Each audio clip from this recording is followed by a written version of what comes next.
मंडळी नमस्कार. आपल्यापेक्षा इतरांचं खूप चांगलं चाललंय असं आपल्याला नेहमी वाटतं आणि गुंतवणुकीच्या बाबतीत देखील हे खरं आहे. आपल्यापेक्षा इतरांचा पोर्टफोलिओ किती छान आहे असं आपल्याला वाटतं, त्याचे रिटर्न्स छान आहेत असं वाटतं. मात्र खरंच अशी तुलना करावी का? आणि तुलना करायचीच असेल तर ती कशी करावी हे आज आपण जाणून घेणार आहोत.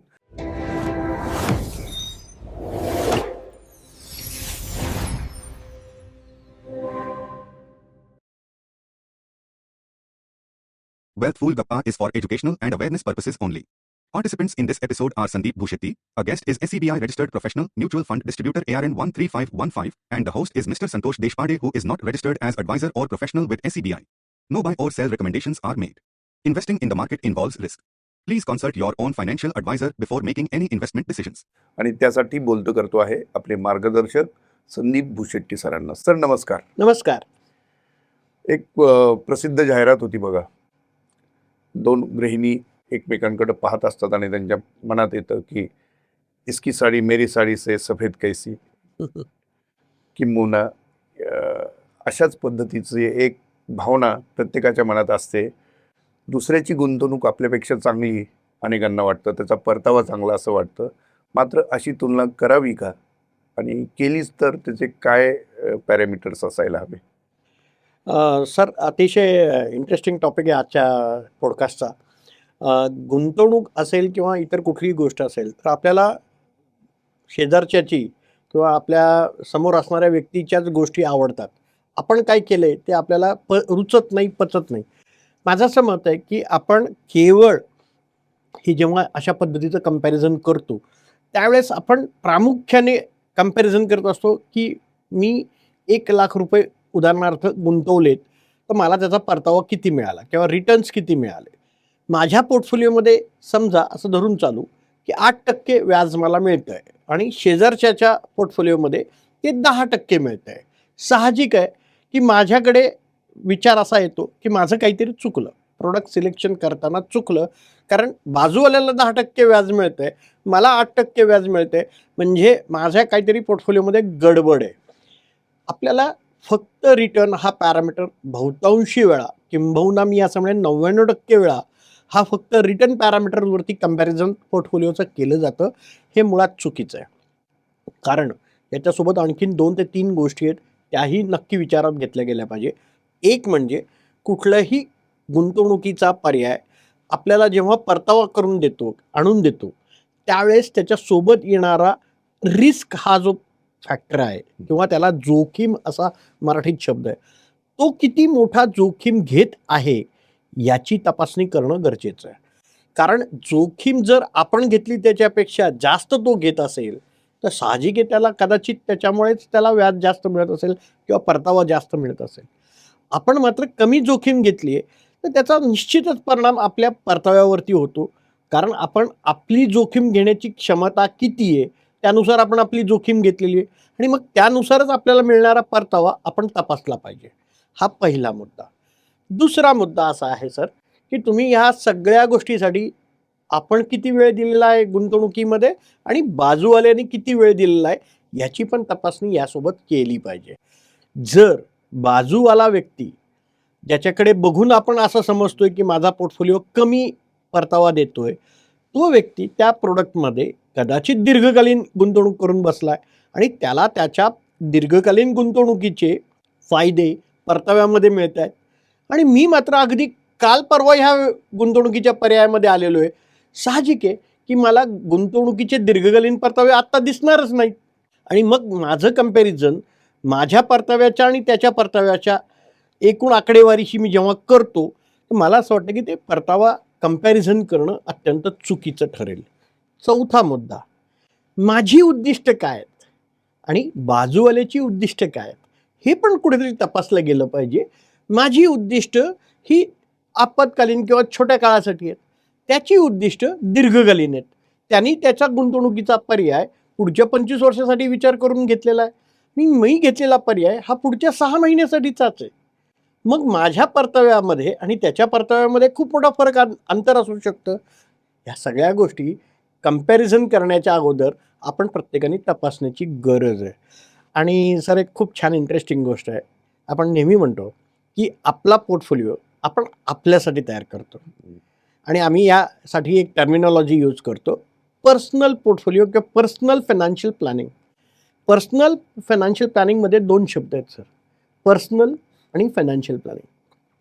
पर्सनल म्हणजे व्यक्तिगत, त्या व्यक्तीच्या गरजा, त्या व्यक्तीच्या रिस्क घेण्याची कॅपॅसिटी, त्या व्यक्तीचे उद्दिष्ट ही वेगळी आहेत आणि दुसऱ्या व्यक्तीची वेगळी आहेत.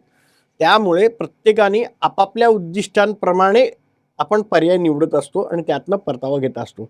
ह्याच्यात जर कुठे तुम्हाला गल्लत होत असेल, तुम्हाला असं वाटत असेल की आपण करतोय ते चुकतंय, त्यावेळेस तुम्हाला एका एक्सपर्ट माणसाची गरज असते. त्याचं नाव असतं फायनान्शियल कन्सल्टंट किंवा एक आर्थिक सल्लागार.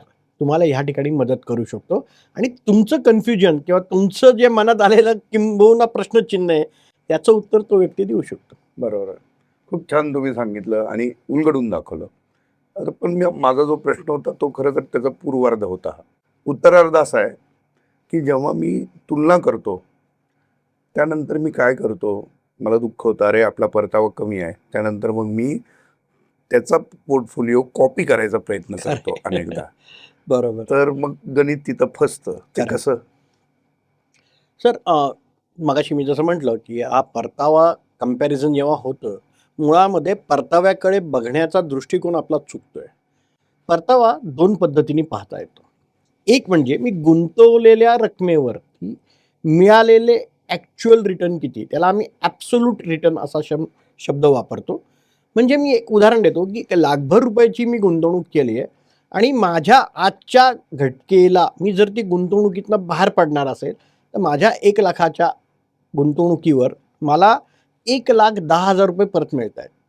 तर माझा ॲब्सोल्यूट रिटर्न किती आहे? तर 10%. पण मी हे 1,10,000 जे मिळत आहेत, ही गेली 2 वर्ष पैशामध्ये गुंतवणुकीमध्ये मी बसलेलो आहे. तर माझं ॲन्युअलाइज रिटर्न किती झालं? तर माझं ॲन्युअलाइज रिटर्न आलं 5%. कारण हे 10,000 रुपये मला मिळाले, ते 2 वर्षात मिळाले. आणि मग 10,000 रुपये 2 वर्षात मिळाले, मुद्दल 1,00,000 रुपये आहे, तर वार्षिक व्याज माझं 5% झालं. पण ॲब्सोल्यूट रिटर्न माझे 10%. बरोबर. मग मी कंपेअर कशाशी करतोय? मी ॲब्सोल्यूट रिटर्न वर्सेस ॲब्सोल्यूट रिटर्नशी कंपेअर करतोय का ॲन्युअलाइज रिटर्न वर्सेस ॲन्युअलाइज रिटर्नची कंपॅरिझन करतोय? माझं असं म्हणणं आहे की प्रत्येक गुंतवणूकदारांनी आपला पोर्टफोलिओ दुसऱ्या पोर्टफोलिओबरोबर कंपेअर करताना CAGR म्हणजे कंपाऊंडेड ॲन्युअल ग्रोथ किती मिळाली आहे आपल्या इन्व्हेस्टमेंटवरती, ह्या विषयावरती लक्ष देणं गरजेचं आहे. कंपेअर करताना त्या व्यक्तीने किती वर्ष दिली आहेत किंवा मी किती दिली आहेत, हे जर ओळखायचं असेल किंवा त्याला अतिशय सोप्या भाषेत कंपॅरिझन करायचं असेल, तर फक्त एकच गोष्ट पहा सर, की CAGR रिपोर्ट किंवा CAGR रिटर्न्स माझ्या पोर्टफोलिओची किती आहेत, त्याच्या पोर्टफोलिओची किती आहेत. That is a apple to apple comparison, mango to mango comparison. आता एक फारच महत्त्वाचा प्रश्न आहे आणि आजच्या घडीला सगळ्यांच्या दृष्टीने तो महत्त्वाचा आहे. 2026 मध्ये सर आता आपण आहोत. सगळी परिस्थिती अस्वस्थ आहे. अजूनही युद्धजन्य परिस्थिती आहे. इन्व्हेस्टमेंट कशी करावी, काय करावी, आपण छान मार्गदर्शन करताच या काळात. तरी देखील ज्यांनी आजवर आपला पोर्टफोलिओ तयार केलेला नाही, अशांना इथून पुढं संधी आहे का? आणि त्यांनी जर ती संधी घ्यायची असेल तर त्यांनी कशा पद्धतीने त्यांचा पोर्टफोलिओ बिल्ड करावा? सर अत्यंत चांगला प्रश्न तुम्ही विचारला आहे आणि 2026 1 जानेवारी 2026 नंतर मला असं खरंच वाटतंय की जग बदललं आहे आणि हे जग बदललं आहे केवळ युद्धभूमीवरती नव्हे किंवा इतर ज्या गोष्टी आता आपण जगभरात पाहतो त्याच्यामुळे नाही, तर आपल्याला आर्थिकदृष्ट्या सुद्धा पुनर्विचार करण्याचं हीच वेळ असं मला वाटतंय. कारण आत्तापर्यंत आपण ज्या पद्धतीने गुंतवणुकीचा विचार करत होतो, वागत होतो, या सगळ्याच गोष्टीला रिव्हिजिट करण्याचा वेळ आहे. पुन्हा एकदा आपल्या प्रत्येक गोष्टीला आपल्याला तपासण्याची गरज आहे. म्हणजे काय? ज्यावेळेस आपण 2026 मध्ये आपण स्वतःचा पोर्टफोलिओ रिबिल्ड करतोय किंवा पुनर्निर्माण करतोय किंवा जसं तुम्ही उल्लेख केला की अनेक लोक पहिल्यांदा आपल्या आयुष्यामध्ये पोर्टफोलिओ बनवण्याचा विचार करतायत.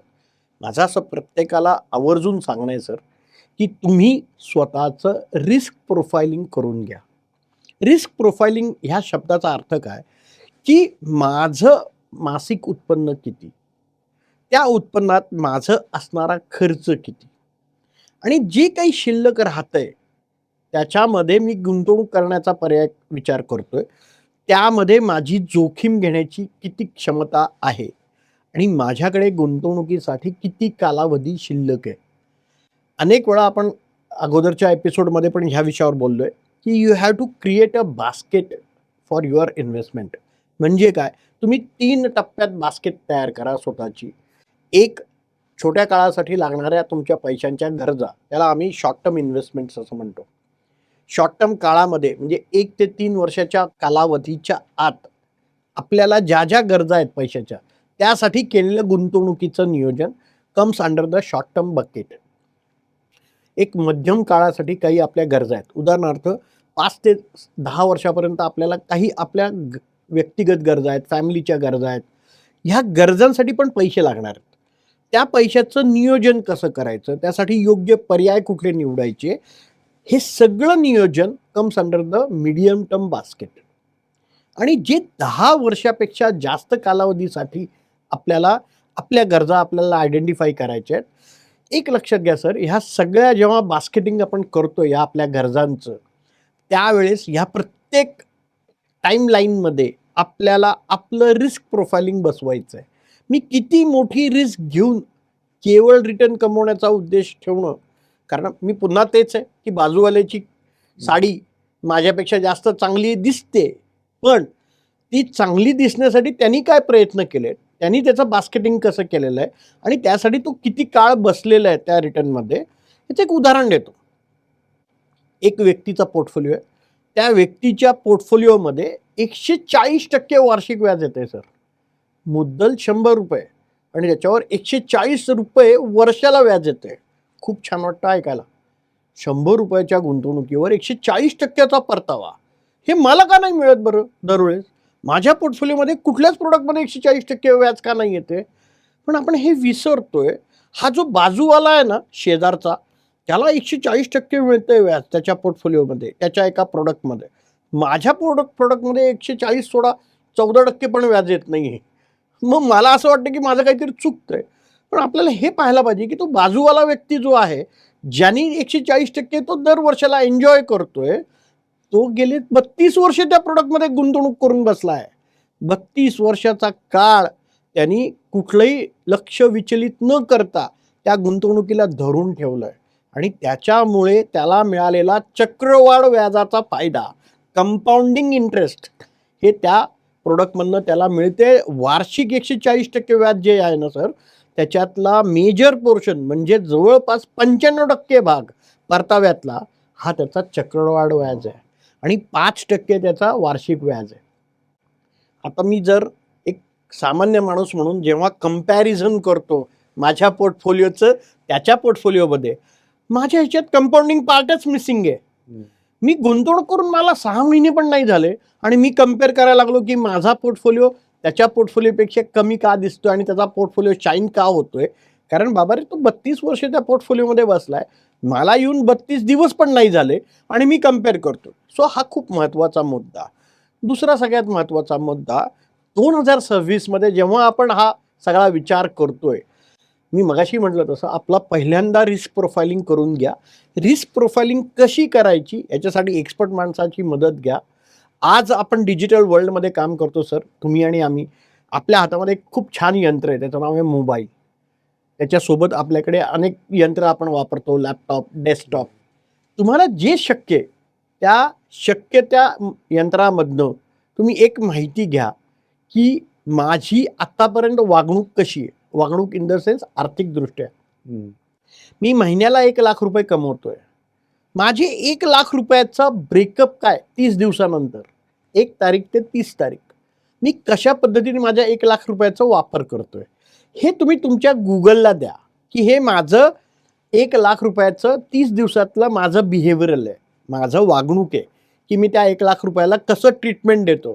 आणि मग मला तिथे एक गुगल खूप छान उत्तर देतो की तुमची रिस्क प्रोफाइलिंग किती, तुम्ही खर्च किती करताय, पैसे वाचवता किती, का 1,00,000च्या अगेन्स्ट तुम्ही ₹2,00,000 खर्च करताय कर्ज घेऊन, हेही गुगल तुम्हाला समजेल. आणि मग लक्षात येतं की आपण म्हणताना म्हणतो सगळ्यांनाच जास्त परताव्याची आवड आहे, इच्छा आहे, बरोबर. पण त्या परताव्यासाठी आपण किती जोखीम घेण्याची तयारी आहे हे पण आपल्याला कुठेतरी माहिती पाहिजे. मनामध्ये कितीही गोष्टी आपल्या असल्या तर प्रत्यक्षात कागदावरती त्या लिहिल्या गेल्या पाहिजेत आणि त्यातनं आपली जोखीम घेण्याची क्षमता तपासली गेली पाहिजे. एक सांगतो सर, कधीही जास्त परतावा कमवायचा असेल तर कुठेतरी पहिल्यांदा मनात घंटा वाजली पाहिजे की आपण ह्याच्यासोबत किती जोखीम घेतोय. जोखीम घ्यायला काहीच अडचण नाही. जोखीम जाणून बुजून घेत असाल तर खूप चांगली गोष्ट आहे. अंजाने जर जोखीम घेत असाल तर त्याचे धोके खूप मोठे आहेत. अनेक वेळा अनेक सिक्युअर्ड वाटणाऱ्या गोष्टी आपल्याला अनसिक्युअर्ड करून जातात आणि अनेक मोठे परताव्याच्या मोहापायी लोकांनी मुद्दल घालवलेली आहे.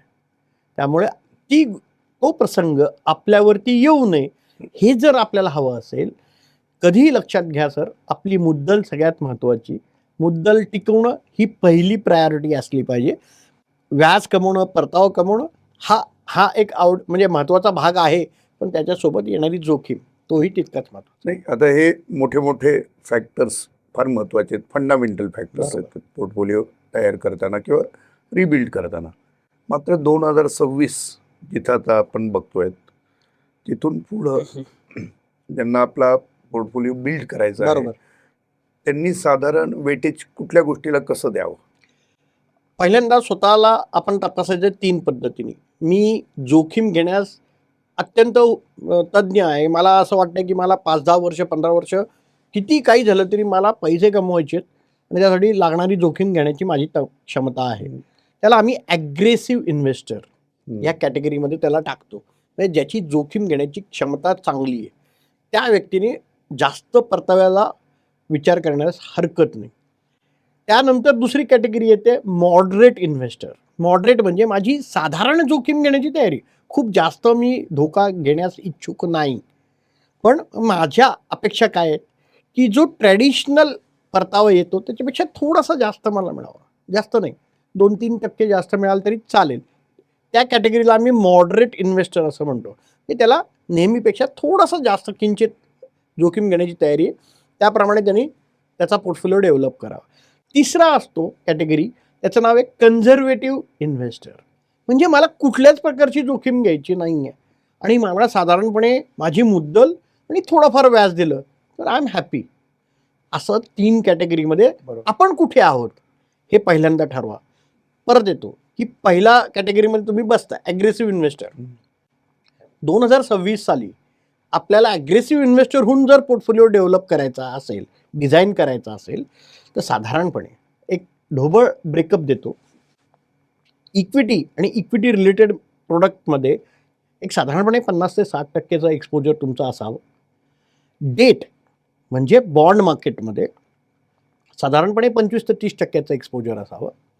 ह्याच्यासोबत एक प्रेशियस मेटल्समध्ये आपलं म्हणजे गोल्ड, सिल्वर सारख्या प्रोडक्टमध्ये एक साधारणपणे 10 ते 15% तुमचं एक्सपोजर असावं.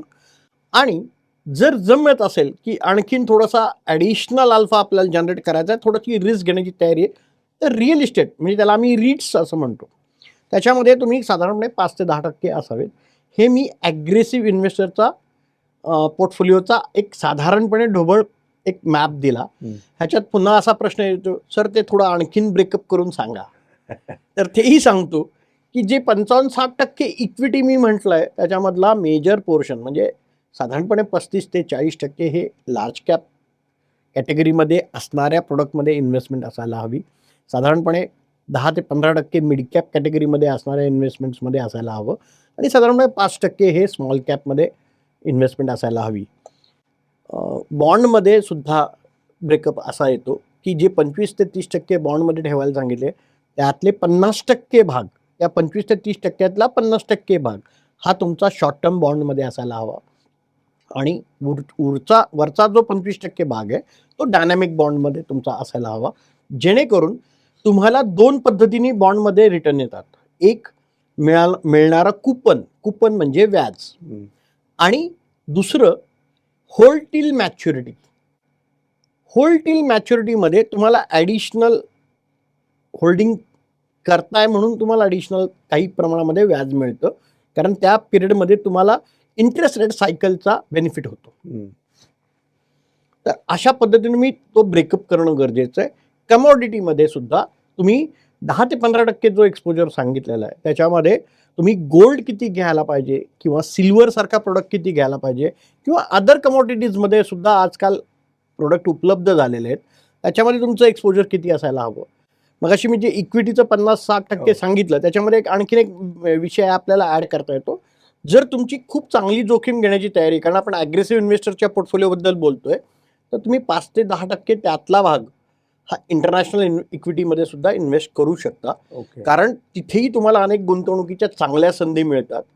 जर तुमची तेवढी रिस्क घेण्याची कुवत आहे, ताकद आहे आणि जास्त रिटर्न कमवण्यासाठी रिस्क घेणं गरजेचं पण आहे, त्यावेळेस इंटरनॅशनल इक्विटी हा एक खूप चांगला पर्याय इक्विटी पोर्शनमध्ये तुम्ही घेऊ शकता. आणि शेवटचा राहिलेला पर्याय म्हणजे रीट्स किंवा रिअल इस्टेटच्या रिलेटेड असणारा पर्याय.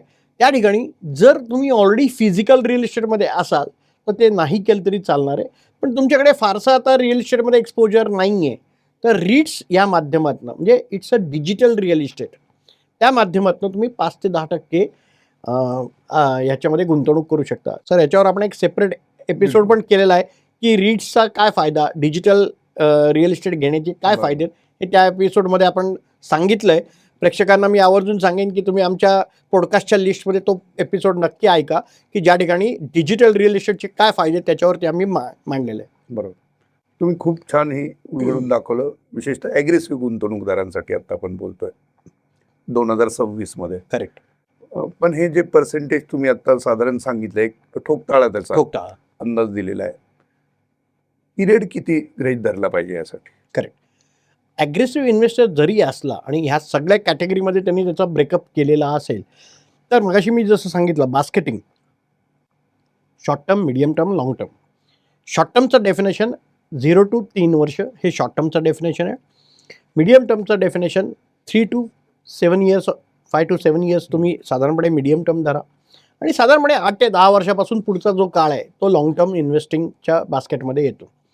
ह्या सगळ्या ब्रेकअप्समध्ये आपल्याला टाईमलाईनप्रमाणे प्रोडक्ट सिलेक्ट करणं गरजेचं आहे.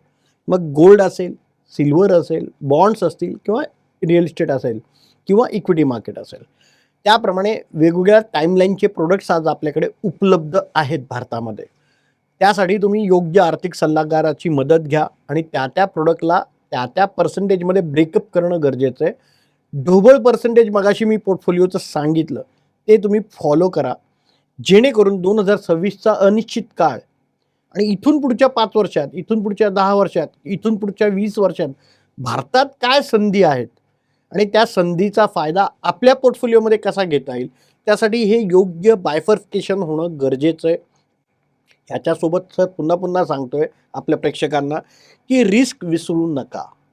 आणि जोखीम. सर ज्यांची जास्त जोखीम घ्यायची तयारी नाही आहे, मॉडरेट, हो. त्यांच्यासाठी हेच प्रमाण कसं असतं? सर हेच प्रमाण मी परत एकदा ब्रेकअप करून सांगतो. मॉडरेट इन्व्हेस्टर जो आहे त्याला 2026 मध्ये पोर्टफोलिओ बनवताना equity will be around 40%, bond will be around 30%, commodity around 15% आणि 5% will be a real estate. Okay. That is a moderate investor. आपण इक्विटीचा भाग ह्यामध्ये कमी करतोय, बॉन्ड आणि गोल्ड आणि सिल्वरचा भाग वाढवतोय, जेणेकरून त्याच्या पोर्टफोलिओमधली रिस्क कमी होतीये आणि जेणेकरून त्याला एक चांगला पर्याय मिळतोय जो ट्रॅडिशनल प्रोडक्ट म्हणजे बँक एफ डी किंवा पोस्टल इन्व्हेस्टमेंटपेक्षा better return with a low volatility हा एक मॉडरेट पोर्टफोलिओ तयार होतोय.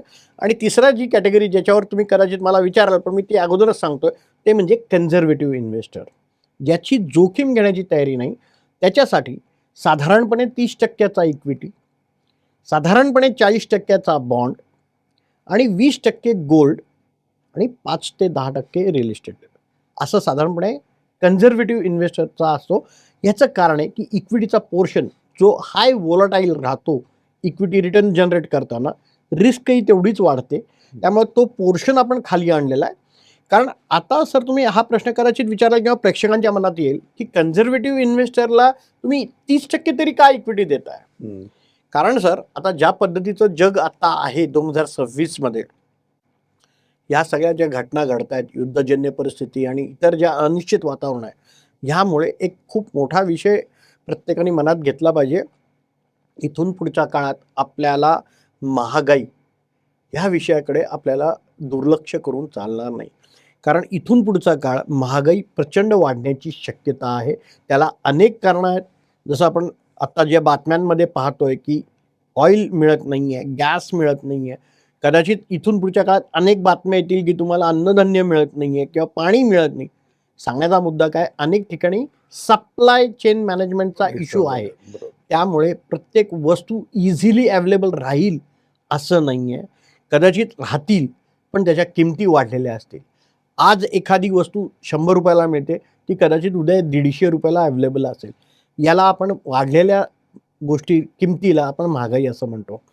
सर, इन्फ्लेशन जर बीट करायचं असेल, महागाईला जर आपल्याला हरवायचं असेल दररोजच्या जगात, तर आपल्याला काही प्रमाणात तरी इक्विटी घ्यावीच लागेल. जेणेकरून कन्झर्वेटिव्ह इन्व्हेस्टरला सुद्धा 30% इक्विटीमध्ये काहीतरी रिटर्न मिळतील. साहजिक त्याच्यासोबत रिस्क येते, पण मग त्या रिस्कला नलिफाय करण्यासाठी बॉन्ड आणि गोल्ड असे 2 इन्स्ट्रुमेंट आपण 70% पर्यंत घेतोय किंवा 60% पर्यंत घेतोय. जेणेकरून त्याची पोर्टफोलिओ स्टॅबिलिटी ही त्या ठिकाणी जास्त चांगली आहे आणि त्याला ट्रॅडिशनल प्रोडक्टच्या बरोबरीने किंबहुना 1% जास्त हे रिटर्न त्या कन्झर्वेटिव्ह पोर्टफोलिओला सुद्धा मिळू शकतात. त्यामुळे 2026 पुन्हा सांगेन की स्वतःला तपासा, आपण कोण आहोत. आपण ॲग्रेसिव्ह इन्व्हेस्टर आहोत का मॉडरेट इन्व्हेस्टर आहोत का आपण कन्झर्वेटिव्ह इन्व्हेस्टर आहोत. आपण कोण आहोत हे आपण ओळखलं तर आपल्याला आपला पोर्टफोलिओ डिझाईन करायला सोपा पडेल. हे मी जरी ढोबळ तुम्हाला सांगितलं असलं, ह्याच्यामध्ये डिटेलिंग काम करणं गरजेचं आहे. त्यासाठी स्वतः तुम्ही प्रयत्न करा. आपल्याकडच्या Google फोनचा वापर करा आणि त्यातनं तुम्ही स्वतःला काय आहोत आपण हे तपासा. हे जर स्वतःला करता येत नसेल तर निश्चितपणे आर्थिक सल्लागाराची मदत घ्या. जेणेकरून तुम्हाला योग्य प्रोफाइलिंग तुमचं करून मिळेल, योग्य ॲसेट ॲलोकेशन करून मिळेल. ॲसेट ॲलोकेशन हे खूप क्रुशियल असतं आपल्या पोर्टफोलिओच्या सक्सेससाठी. तुम्ही कशा पद्धतीने स्वतःच्या पैशाला ब्रेकअप करता. अनेक वेळा सर पाहण्यात असं आलं आहे की अनेक लोक एका ठराविक ॲसेटवरती खूप जास्त ॲलोकेटेड असतात. उदाहरणार्थ, अनेक लोकांच्या आवडीचा विषय रिअल इस्टेट आहे. पैसे आले की रिअल इस्टेटमध्येच घालायचे. अनेक लोकांकडे अनेक रिअल इस्टेट असतात. म्हणजे 4 घरं, 5 जमिनी, 10 दुकानं असं मी पाहिलं आहे. आणि कोरोनाचा काळ आठवा सर, अचानक कोरोनासारखी स्थिती निर्माण झाली तर कुठलीही रिअल इस्टेट विकता येत नाही. हे आपण सगळ्यांनी अनुभवलेलं आहे. त्यामुळं कुठेही कॉन्सन्ट्रेटेड राहणं. मी अनेक आताच्या काळामध्ये इक्विटी इन्व्हेस्टमेंटकडे जाणारी लोक बघतो, संपूर्ण पैसा इक्विटीमध्ये इन्व्हेस्ट करून ठेवला आहे. आणि मग बाजार अनिश्चित झाला आणि बाजारामध्ये मोठ्या करेक्शन्स यायला लागल्या की ह्या व्यक्तीच्या धडधड वाढतात छातीतल्या आणि मग त्याला अनइझी होतं, त्याला रात्रीची झोप लागत नाही. कारण का, तर तो हायली एक्सपोज आहे इक्विटी मार्केटमध्ये. मग आम्ही जे सारखं म्हणतोय की ॲसेट अलोकेशनचं महत्त्व खूप महत्त्वाचं आहे. तुम्ही जर तुमच्या पोर्टफोलिओला व्यवस्थित प्रोटेक्ट केला असेल with other assets like gold, silver, bond आणि डिजिटल रिअल इस्टेट, तर तुम्हाला इक्विटी मार्केटची भीती वाटणार नाही. तुमचे रिटर्न अचानक घसरणार नाही. असं साधारणपणे हे चित्र आहे. तुम्ही खूप छान पद्धतीने या सगळ्या गोष्टी अगदी सविस्तर उलगडून दाखवल्या सर.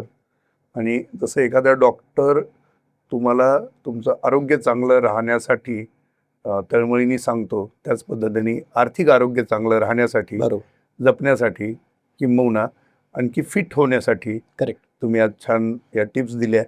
त्याबद्दल तुमचे मनापासून आभार. भेटूया पुढच्या भागामध्ये. धन्यवाद. धन्यवाद.